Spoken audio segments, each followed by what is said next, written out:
కడప నగరంలో విద్యుత్ ప్రమాదంలో మృతి చెందిన అలాగే తీవ్ర గాయాలు పాలైనటువంటి 2 బాధిత కుటుంబాలను టీడీపీ జిల్లా అధ్యక్షుడు శ్రీనివాసరెడ్డితో కలిసి కడప ఎమ్మెల్యే మాధవిరెడ్డి పరామర్శించారు.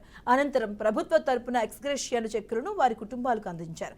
మృతి చెందిన బాలుడి కుటుంబానికి 5 లక్షల ఎక్స్గ్రేషియా, తీవ్ర గాయాలు పాలైనటువంటి బాలుడి కుటుంబానికి 2 లక్షల ఎక్స్గ్రేషియాను చెక్కులు అందించడం జరిగింది. గాయపడిన బాలుడికి భవిష్యత్తులో విద్యాభ్యాస సమయంలో ప్రభుత్వం భరోసాగా ఉంటుందని హామీ ఇచ్చారు. చనిపోయిన పిల్లాడిని తీసుకురాలేకపోయినా ఆ కుటుంబానికి ఉపశమనం కలిగించేలా ప్రభుత్వం చొరవ తీసుకుందన్నారు. జరిగిన ప్రమాదానికి విద్యుత్ శాఖ ఎటువంటి సంబంధం లేదని, ఇది కేవలం కేబుల్ వైర్ ట్రాన్స్ఫర్ కి తగిలి ఉండడంతోనే ప్రమాదం జరిగిందని పేర్కొన్నారు. ఈ కేబుల్ అన్నింటినీ కలిపి పోల్ సిస్టమ్ అమర్చేలా తిరుపతి సీఎండీఓతో మాట్లాడడం జరిగిందని తెలియజేశారు.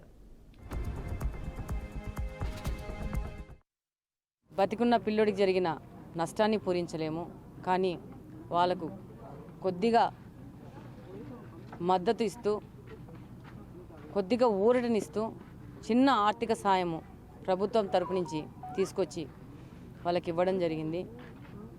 ఇది చాలా బాధాకరమైన విషయం.